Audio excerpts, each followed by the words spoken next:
গুলি করলেন 12 ঘন্টার মধ্যে সেই হিন্দু মানুষের হয়ে জঙ্গিদের বিরুদ্ধে লড়াই করতে গিয়ে প্রাণ দিলেন আমাদের বাংলার ছেলে ঝন্টু আলী শেখ। আপনি সুকান্ত মজুমদার আপনি বললেন যে 22 তারিখের আগে 5-6 দিন আপনি মুর্শিদাবাদে ঘুরেছেন, ভালো কথা। যেদিন ঝন্টু আলী শেখের মৃতদেহটা ওই মুর্শিদাবাদ থেকে 50 কিলোমিটারের মধ্যে তেহট্টে আসলো, তার ঠিক পরের দিন আপনি সুকান্ত মজুমদার মুর্শিদাবাদে লালবাগে মিছিল করেছেন। আপনি তার আগে 5 দিন 6 দিন ওখানে ঘুরছিলেন, তার ঠিক পরের দিন ওখানে ঘুরলেন, মিছিল করলেন। কিন্তু দেশের জন্য প্রাণ দেওয়া একজন শহীদ যখন বর্ডার থেকে ফিরল কফিনে বন্দী হয়ে আর্মির ট্রাকে তার পরিবারের কাছে, না আপনার বিরোধী দলনেতা না আপনি নিজে একজন কেন্দ্রীয় মন্ত্রী হয়ে ওই চত্বরে ঘুরে বেড়াচ্ছেন, কিন্তু একবার না এয়ারপোর্টে না তার বাড়িতে তার মৃতদেহতে একটা মালা ছেড়ে দিন, একটা ফুলের পাপড়ি ছড়াতে গেলেন না। ঝন্টু আলী শেখ দেশের জন্য প্রাণ দিয়েছিল। হিন্দু মানুষের খুনের বদলা নিতে গিয়ে মুসলমান ছেলেটা প্রাণ দিয়েছে। ও মুসলমান বলে ওর মৃতদেহটা অস্পৃশ্য আপনার কাছে, একটা ফুলের পাপড়ি দিতে যেতে পারলেন না।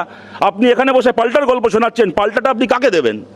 আর আপনাদের নদিয়া উত্তর জেলার সভাপতি অর্জুন বিশ্বাস, তার আমরা কল রেকর্ড শুনলাম, বিজেপিরই এক কর্মী তাকে জিজ্ঞেস করছে যেরকম ঝন্টু আলী শেখের বডিটা এসছে আমরা কেউ মালা দিতে যাবো না, সে উত্তরে বলছে একটা মুসলমান মারা গেছে, মালা দিয়ে কি করবো, ওই মালা দিয়ে আমাদের ভোট বাড়বে?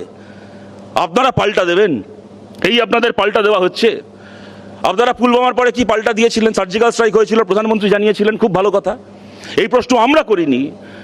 পুলওয়ামাতে যে পরিবার তার আপনজনকে হারিয়েছিল সেই পরিবারের মানুষ প্রশ্ন করেছিলেন যে আমাদের আপনজনের মৃতদেহটাকে আমরা চোখে দেখলাম, আর প্রধানমন্ত্রী আপনি আমাদেরকে যে কথাটা বলছেন আমরা কোনো পাকিস্তানি জঙ্গির, এমনকি কোনো পাকিস্তানি সেনারও মৃতদেহ চোখে দেখলাম না, এটা আমার কথা নয়, এটা যারা যার আপনজনকে হারিয়েছেন তাদের বাড়ির লোকের কথা। আমরা কারোর মৃতদেহ চোখে দেখলাম না, আমরা খালি কতগুলো পোড়া তাল গাছ আর কতগুলো মরা কাক দেখলাম।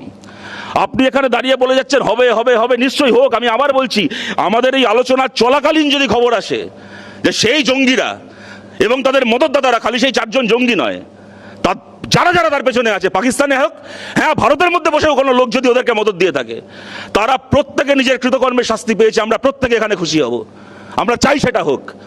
কিন্তু ওটা আদৌ আপনাদের প্রায়োরিটি নাকি এই সুযোগে আপনাদের রাজনীতি করে যাওয়াটা আপনাদের প্রায়োরিটি? আপনারা ওখানে 26 জন মানুষ মারল, আপনারা তার প্রতিবাদে 26টা পতাকা পোড়ালেন। আমি তার মধ্যে আগে আলোচনা হয়েছে, আমি এক কথাগুলোকে আমি আর তার পুনরাবৃত্তি করছি না। না, আমরা কি দেখলাম? পাকিস্তানের সমস্ত পতাকা বিধানসভার বাইরে আগুন লাগানো হয়নি, কিছু পাকিস্তানের পতাকা ভারতেও আগুন লাগানোর জন্য রেখে দেওয়া হয়েছিল।